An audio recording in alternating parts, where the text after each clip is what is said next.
So with Morning Live, thanks so much for staying with us. Now, the Gauteng Department of Basic Education is encouraging parents to continue making use of its online admission system and avoid visiting district offices. Now, online applications for grades 1 and 8 admissions for 2022 are currently open and set to close on Friday, the 8th of October 2021.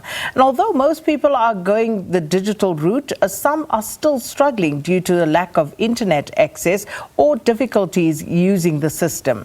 Edward Mosuwe is the Gauteng Department of Basic Education HOD, and he joins us now for an update on this situation. Edward, thanks so much for your time. Welcome to Morning Live. Good morning. Thank you very much for inviting us. So what is the current status of online admissions for next year? At this point in time, we have seen an uptake by parents. We are sitting at just under 80,000 applications that we received in phase 2. You would recall that in phase 1, when we were dealing with internal enrollments, we were expecting to receive close to 180,000 applications, and we were at this point in time, we just over 150,000 of those applications. So there's about 30,000 or so parents that had not applied for internal admissions. This would be learners that are currently in the public schooling system, and we want to continue to encourage those parents that are still lagging behind to make sure that they get their young people registered. But secondly, as in terms of grade 1, we have seen some great uptake for grade 1 applications. We were, as of last week, Thursday, we were sitting at just over 80,000 of grade 1 applications that have been made to the province. And for the phase 2, which also included grade 8s that may not be in the public system, we're just sitting at about 12,000 applications that we have received. So we are quite satisfied that the system is working. However, we want to implore on all of those that would still want to be bringing young people, the children, into the Gauteng education system for grade 1 and 8 to take advantage of this system, because it is only on the online system that will be able to process the application. And we therefore make this plea that parents, guardians, and learners alike should take advantage of the system while the online admission process is open. So obviously that is the preferred avenue, but what other avenues are available for parents who may not have access to the online platform? That's an important question. But what we have done, we had taken note that not everybody else would be able or could have access to connectivity in their homes or whatever the case may be. And therefore, the department has set out 45 walk-in centers in our district offices in all of the 15 district regions of the province. And it is at that point where parents or anybody who may want to be assisted with applications, they can go in there. We have our officials and colleagues ready to assist. And we have seen, even at head office level on a daily basis, we have seen parents coming and they are getting assisted. So at this point in time, the online system is available to everybody. Should you not have access to connectivity, we ask that you visit any of our district offices or the 45 satellite centers that we have put up in the province. And this, in our view, would assist everybody else to have common access to the system. Edward, one of the other issues that has come up time and time again is, of course, parents being dissatisfied with the schools that they've been allocated. So is there any dispute resolution process involved in that regard, or how do you resolve those where parents may say, but I have one child or two children in one school and now you're sending the sibling to another school that may not be convenient for them? Or if the school they believe may be too far away from where they live, or all of those sort of factors, which I'm sure you've come across. Are there specific avenues for recourse for parents who are aggrieved here?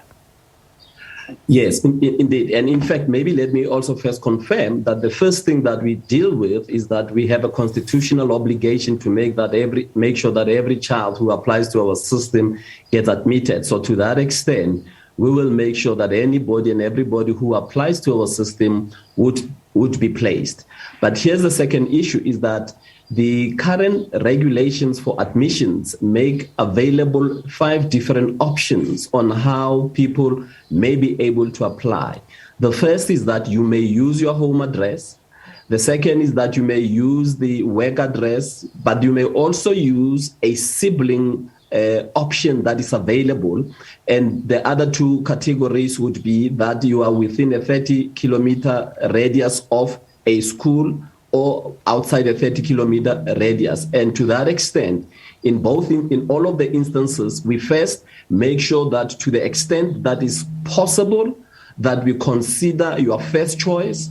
Should it be that your first choice, as in terms of the school that you would have requested, is not available because of other reasons that may be beyond our scope, we would go to your second choice, or we would go up to the point where we are able to give you the 5th option that we have given. So to that extent, we have provided for 5 different options that parents can use for application. However, even if the parents may still be dissatisfied, we also, the MEC for Education is the appellant body, and should parents not be satisfied, they may also appeal to the MEC, and the MEC will then look into whether all criteria had been considered in the placement. And there are instances where the MEC has overturned the admissions committee decisions and placed parents to where the choices would have been. However,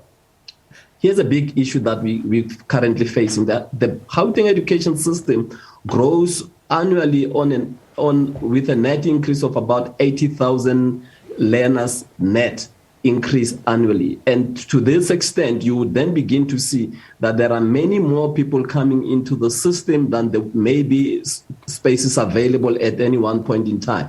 And that is why we are using the online system earlier on to allow us to also then plan appropriately. And in this context, we would want to say parents would preferably be given their first options, but should it be that those choices cannot be exercised, we will go to the second, to the third, to the fourth, and to the 5th, because we're giving them 5 opportunities to be able to apply. And just speaking to that point, we also understand that because of the financial hardships that some parents have fallen on due to the COVID-19 pandemic, many children who would previously have been at private schools are now opting for a public school tuition. So is this something that you have noted, and, has this placed an additional burden on public schools? Annually, we also receive learners that would be coming outside of the public school coming into. And if we were to be looking firstly at an analysis of phase 1, with a phase 1 application for grade 8s, we were expecting 180,000 learners to be placed, to be applying. At this point, we're just sitting just under 150,000, meaning there's about 30,000 that had not applied. But as in terms of when the system opened for phase 2, we only have received those that are coming outside of the public school system, 11,000. So this gives you an indication of those that were in the private schooling system that are coming back into the public schooling system. And to that extent, we will continue also to give them an opportunity and provide them with available space where it's available. And just finally, Edward, here's a tweet from Hello, who says, Sakina, I registered my niece for the first week of registration, and I'm still waiting for approval from schools until now, and I submitted everything. So what is the closing date, and when will parents learn of their application outcomes? Sakina, that's an important question, and maybe we must advise parents on the following. Firstly, you do an application to a school where you select the 5 different schools. After having submitted your application to the 5 schools of choice, the second thing that we would expect of parents to do is to make sure that they upload all of the necessary documents that are required to ensure that the application process for the application that they have made would then be considered. In other words, if it were to be for grade 1, we would be wanting them to make sure that they submit proof of residence, firstly, if they are using the home address or the proof of work address. But secondly, because we are getting young people that are getting into grade 1, we want them to also be submitting the inoculation or immunization card, because we want to make sure that the system would also get to know if there are other ailments or otherwise that these young people have to be looking at. So we insist and encourage parents that an application process can only be complete once they have uploaded documents. But having uploaded documents, we will, from the 15th of October, start with placement. So the Kauhelo's question in this case, where he says he's not received any confirmation, she's correct or he's correct, because at this point in time, there is a verification and validation process of all applications that have been made, and only from the 15th of October will the first confirmations for those that applied in phase 1 start to go out, and from the 12th of November we will have those that would have applied in phase 2 only going out. So this will be done in a staggered fashion. But an important thing, any parent who would not have uploaded documents, please make sure that you get the documents uploaded or you take them to the school, and in order that the school can finalize the administrative processes that are linked to placement processes. Well, thank you so much for your time this morning, and I hope that answers Gauteng and others' questions this morning. But thank you for your time, Edward Mosuwe, who is the head of Gauteng Basic Education Department, giving us an update on the status of online school admissions for 2022. Let's take a quick break before we bring you headline news.